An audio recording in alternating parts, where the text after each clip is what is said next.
El zumbido se había convertido en un muro. Un muro de estática blanca que separaba mi interior del mundo exterior. Ya no sentía miedo o vergüenza. Sentía, nada. Un vacío pesado y gris. Funcionaba en piloto automático, levantarme, vestirme, caminar hasta el instituto, sentarme en clase, aguantar. Las burlas de Damián ya no me pinchaban. Resbalaban sobre el muro de estática. Las miradas de los demás ya no importaban. Él había ganado. Ellos habían ganado. Yo había dejado de luchar. Hasta que llegó el día del proyecto de ciencias. Llevaba semanas trabajando en él. Era una maqueta de un brazo robótico hidráulico, hecho con jeringuillas, tubos de plástico y madera de balsa. Lo había diseñado yo mismo, calculando presiones, ángulos, palancas. Era mi mundo en miniatura. Un mundo donde todo funcionaba, donde la lógica reinaba, donde un movimiento preciso provocaba una reacción exacta. Era lo único que me quedaba. Lo llevé a clase con un frágil hilo de orgullo. Iba a exponerlo después del recreo. Lo dejé cuidadosamente en mi mesa y fui al patio, a mi rincón habitual junto a la puerta de emergencia, a esperar que los minutos pasaran. Cuando volví, sucedió en cámara lenta. Damián y los suyos estaban alrededor de mi mesa. Damián tenía mi brazo robótico en las manos. «Oye, Valdés, esto es un juguete para tu hermana», dijo, con esa sonrisa que no llegaba a los ojos. «Dámelo, por favor», dije. Mi voz sonó plana, incluso para mí. «¿Cómo funciona, así?» Apretó una de las jeringuillas con demasiada fuerza. El tubo de plástico, sometido a una presión para la que no estaba diseñado, se zafó de la abrazadera con un chasquido seco. El agua tintada que usaba para demostrar el flujo salió disparada, manchando su camisa. «¡Mierda!», gritó, soltando la maqueta como si le hubiera mordido. El brazo robótico cayó al suelo del linóleo. El sonido de la madera de balsa fracturándose fue como un disparo en el silencio del aula. Se hizo pedazos. Jeringuillas rotas, tubos sueltos, madera astillada. Mi mundo en miniatura, destrozado en segundos. Todo se silenció. El muro de estática en mi cabeza se resquebrajó. Y por la grieta surgió algo nuevo, algo primitivo y ardiente que no conocía. No era rabia. Era lava. Damián se rió, nervioso. «Mira lo que hiciste, torpe, me has mojado». Yo no dije nada. Solo lo miré. Y debí de tener una expresión en la cara que nunca antes había tenido, porque su sonrisa se desvaneció. Avancé hacia él. No corrí. Caminé. Cada paso era un latido de esa lava caliente que me recorría las venas. «¿Qué, vas a llorar, Valdés?», dijo, pero su voz sonó menos segura. Llegué hasta él. Y entonces, sin pensar, sin planearlo, reaccioné. Empujé su pecho con todas mis fuerzas. Fue un gesto torpe, débil, pero cargado con meses de humillación, de miedo, de impotencia. Él ni se inmutó. Solo se tambaleó ligeramente hacia atrás, más sorprendido que otra cosa. Pero su sorpresa se transformó en ira instantáneamente. Su puño se cerró y se estrelló contra mi cara. El impacto fue un fogonazo blanco de dolor. Sentí como mi labio se reventaba contra mis dientes, el sabor metálico de la sangre llenándome la boca. Caí hacia atrás, sobre los restos de mi maqueta, sintiendo astillas clavarse en mis manos. Y entonces, ya no fue solo uno. Fue Raúl pateándome el costado. Fue Chuy agarrándome del pelo y golpeando mi cabeza contra el suelo. Fue Damián, encima de mí, gritándome cosas que mi cerebro, aturdido por el dolor y el shock, ya no podía procesar. Solo era una lluvia de golpes, de patadas, de oscuridad. El zumbido había desaparecido. Solo había un rugido. El rugido de mi propia sangre en los oídos, mezclado con sus gritos y con un sonido lejano, un grito agudo que no era mío. Era de la profesora de biología, que por fin entraba en el aula. «Paren, paren ahora mismo». La lluvia de golpes cesó. Los cuerpos se apartaron. Yo me quedé tirado en el suelo, encogido sobre mí mismo, gimiendo de dolor. La sangre de mi labio manchaba el linóleo. Los trozos de mi maqueta me clavaban la espalda. La profesora estaba pálida, temblando. Dios mío, ¿qué ha pasado aquí? Miró a Damián, que jadeaba, con los nudillos enrojecidos. ¿Qué has hecho, Damián? Él empezó, dijo él, señalándome con el dedo. Me empujó, estaba loco. Yo no podía hablar. Solo podía escupir sangre y tratar de respirar. El dolor en las costillas era agudo, punzante. Me llevaron a la enfermería. La enfermera me limpió la herida del labio con unas pinzas, con gesto de disgusto. Peleas de machitos, murmuró, sin dirigirse a mí. Siempre igual. Me puso una tirita y me dio un paño con hielo para la cara. Siéntate aquí hasta que te recojan. Me senté en la silla dura, sintiendo como el dolor se instalaba en mi cuerpo como un huésped cruel. Miré mi reflejo en el cristal de la ventana. Tenía un ojo hinchándose, el labio partido y grotescamente inflamado, un corte en la ceja. Parecía un extraño. Un extraño derrotado. Pero en los ojos de ese extraño, detrás del dolor, había un destello. El destello de la lava que había brotado. Ya no había muro. Había grieta. Y por la grieta se veía la verdad, cruda e incontestable, esto ya no podía ocultarse. El sonido del coche de mi padre frenando frente al instituto fue diferente esa vez. No fue el ruido habitual de un motor cansado. Fue un chirrido de neumáticos contra el asfalto, un sonido de urgencia y alarma. Lo vi cruzar la puerta principal, con su overol de trabajo aún puesto, la cara congestionada por una mezcla de preocupación y confusión. La secretaria, con voz nerviosa, lo dirigió hacia la enfermería. Cuando abrió la puerta y me vio, el mundo se detuvo. Su expresión, siempre tan segura, tan firme, se descompuso. La preocupación se convirtió en incredulidad, y luego en algo mucho más oscuro y terrible. Fue como ver derrumbarse un acantilado. Leo, dijo mi nombre en un susurro ronco. Se acercó, se arrodilló frente a mí. Su mano, grande y callosa, tembló al acercarse a mi cara, sin atreverse a tocarme. ¿Qué te han hecho? No pude responder. Las palabras se atascaron en mi garganta, mezcladas con el sabor a sangre y lágrimas reprimidas. Solo bajé la cabeza, y ese simple gesto de vergüenza le partió el corazón y entonces decidí contarle todo porque ya no podía seguir cargando con todo esto solo. El director Ortega apareció entonces en la puerta, con su sonrisa profesional lista, pero se desvaneció al ver la cara de mi padre. Señor Valdés, lamento mucho este incidente. Ha sido una pelea entre alumnos, una trifulca desafortunada. Mi padre se levantó. No era un hombre alto, pero en ese momento pareció expandirse, llenar toda la habitación con su presencia. Su mirada se clavó en Ortega. ¿Una trifulca? Su voz era baja, pero cargada de un voltaje que hizo temblar el aire. ¿Llama usted a esto una trifulca? Señaló mi cara. ¿Y esos otros, dónde están los que hicieron esto? Están siendo amonestados, por supuesto. Se seguirán los protocolos. ¿Protocolos? Mi padre cortó su palabra como un cuchillo. Los mismos protocolos que no impidieron que mi hijo llegara a casa la semana pasada con la ropa empapada y helada, los mismos que no hicieron nada cuando le rompieron sus cosas una y otra vez. Los mismos que miraron para otro lado. Ortega palideció. Señor Valdés, no estaba al tanto de... Porque no quiso estarlo, rugió mi padre. El rugido surgió de un lugar tan profundo que hasta yo me estremecí. Nunca le había oído alzar así la voz.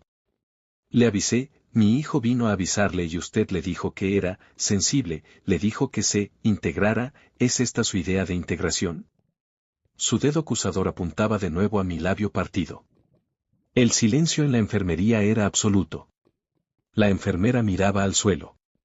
Ortega abría y cerraba la boca, sin encontrar palabras. El muro de indiferencia, por primera vez, mostraba una fractura. Y mi padre estaba poniendo toda su fuerza en ella. Se lleva a mi hijo a casa, dijo mi padre, con una calma repentina y aterradora. Y sepa, director, que esto no va a quedar en una amonestación. Esto no va a quedar en sus protocolos. Agarró mi mochila, me puso el brazo sobre sus hombros con una ternura que contrastaba con la furia de hacía un segundo y me guió fuera de la enfermería, fuera del instituto, sin mirar atrás. El viaje a casa fue en silencio. Papá conducía con los nudillos blancos apretando el volante. Yo miraba por la ventana, el mundo pasando como una mancha borrosa. El dolor físico era intenso, pero era nada comparado con el alivio abrumador, casi paralizante, de que por fin se supiera. La carga ya no era solo mía. Cuando mamá abrió la puerta y me vio, su grito desgarrador rompió el último pedazo de silencio que quedaba en nuestra casa. Sofía se echó a llorar, aferrándose a mi pierna. Fue un caos de lágrimas, de preguntas, de incredulidad y de dolor. Y entonces, sentados en la cocina, con una bolsa de guisantes congelados en mi cara, lo conté todo. Todo. El jugo en el pasillo. El baño. La carpeta. Las burlas constantes.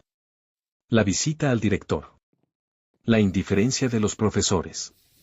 El miedo. La vergüenza. Las palabras salieron en un torrente, entrecortadas por los sollozos y el dolor de las costillas. Ya no había filtro. Ya no había muro. Era la purga de meses de agonía. Mis padres me escucharon. No interrumpieron. No me dijeron que exageraba. Solo escucharon. Y vi cómo, con cada palabra, su mundo también se resquebrajaba. Vi la rabia impotente en los ojos de mi padre. Vi el dolor desgarrador en los de mi madre. Y vi el miedo en los de Sofía. Cuando terminé, hubo un silencio denso, cargado. Mi padre se levantó, caminó hasta la ventana y apoyó la frente contra el cristal. Su espalda, siempre tan fuerte, parecía encogida. Nunca más, dijo, su voz ronca contra el vidrio.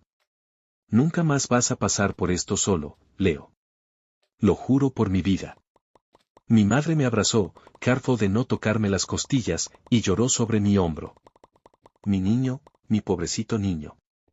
Perdónanos, Leo. Perdónanos por no haber visto, por no haber sabido. Esa noche, mientras yacía en mi cama, dolorido pero extrañamente liviano, oí a mis padres hablar en voz baja en la cocina. Oí palabras nuevas, palabras adultas y graves: abogado, demanda, negligencia, responsabilidad civil. Eran palabras duras, frías. Pero para mí, en ese momento, sonaron como una promesa. Como el sonido de alguien, por fin, preparándose para luchar.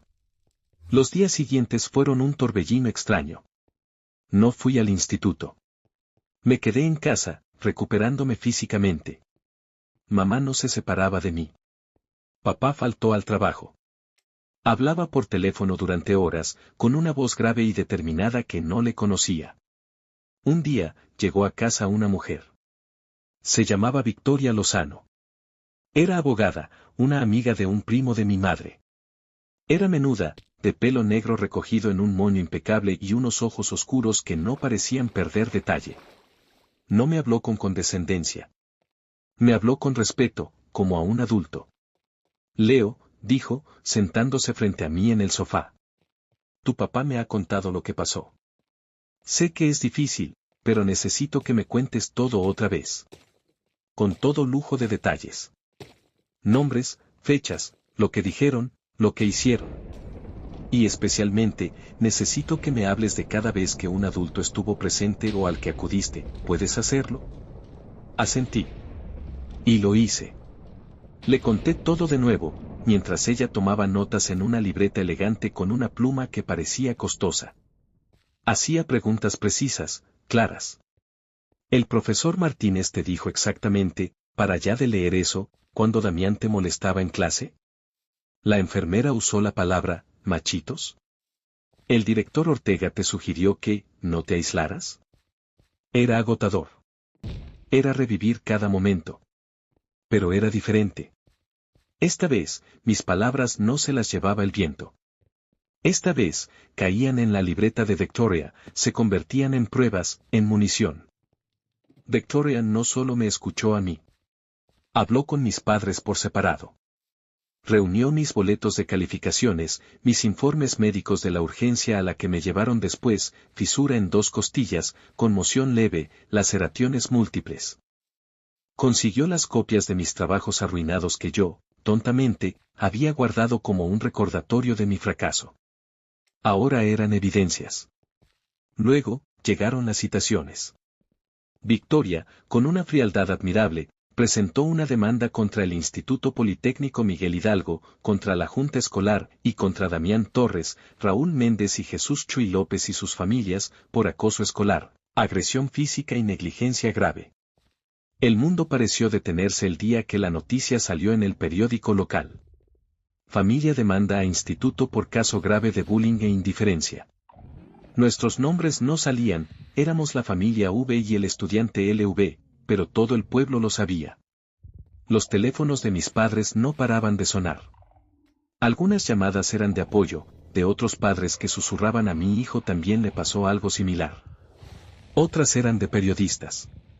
Otras, de vecinos que decían que estábamos exagerando, que eran cosas de chicos. Damián y los otros fueron suspendidos temporalmente. Pero eso era lo de menos.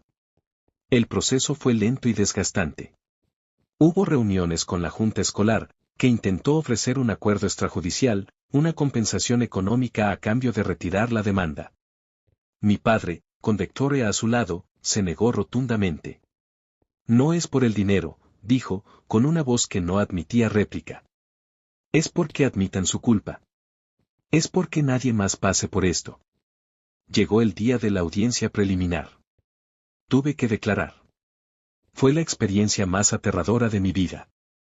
Estar en una sala fría, con un juez de rostro impasible, y ver al director Ortega, a la profesora Ruiz, al profesor Martínez, a la enfermera, sentados al otro lado, evitando mi mirada. Y ver a Damián, con traje y corbata, con sus padres a su lado, mirándome con un odio puro y silencioso. Victoria me guió. Sus preguntas eran claras. Yo respondía, con la voz temblorosa al principio, pero luego, al ver la libreta donde estaba escrita mi verdad, con más firmeza. Conté mi historia. Para el juez. Para el mundo. Y entonces, Victoria hizo lo que nadie esperaba. No se limitó a mis testimonios. Llamó a testigos. A otros estudiantes. A una chica tímida a la que Damián le había robado el dinero del almuerzo durante meses. A un niño de primer año al que Raúl y Chuy encerraban en el armario de la limpieza. Y uno a uno, con voz baja pero clara, contaron sus historias. El muro de silencio se derrumbaba ladrillo a ladrillo, revelando un patrón de terror e indiferencia que iba mucho más allá de mí. Llamó al director Ortega al estrado. Y con una precisión de cirujana, Victoria fue desmontando su defensa. Director Ortega, niega que el estudiante Leo Valdés acudió a su despacho el pasado 12 de octubre para reportar acoso. No lo niego, pero, y es cierto que en vez de abrir una investigación, le sugirió que era sensible y que se integrara más. En el contexto, sí o no, señor Ortega. Sí, pero, gracias, no más preguntas. Lo mismo con la enfermera. Usó la palabra machitos para referirse a un estudiante sangrante y con visibles signos de haber sido agredido. Ella, pálida, murmuró, no lo recuerdo. Tengo la declaración de otro estudiante que estaba en la enfermería y que lo oyó, ¿quiere que le lea? Pudo ser, era un día muy ajetreado. Gracias. Cada adulto que había mirado para otro lado, que había minimizado el dolor, que había priorizado la paz ficticia del centro sobre la seguridad de un niño, fue expuesto. Sus excusas sonaron huecas, miserables, en la sala silenciosa de un tribunal. No hubo juicio conjurado. La evidencia era abrumadora. La Junta Escolar, viendo el escándalo mediático y la imparable montaña de testimonios, presionó para llegar a un acuerdo. Pero esta vez, en nuestros términos. La resolución final llegó un mes después. El Instituto Politécnico Miguel Hidalgo fue hallado responsable de negligencia grave. El director Ortega fue destituido de su cargo y su licencia educativa fue suspendida por 2 años. La enfermera fue despedida. Los profesores Martínez y Ruiz, entre otros, recibieron suspensiones sin goce de sueldo y fueron obligados a asistir a cursos obligatorios sobre detección y prevención del acoso escolar. Las familias de Damián, Raúl y Chuy fueron condenadas a pagar una significativa indemnización por daños y perjuicios. Pero lo más importante, los 3 chicos fueron expulsados definitivamente del sistema educativo público del distrito. Tuvieron que ser inscritos en una escuela privada lejos de aquí, con expedientes manchados.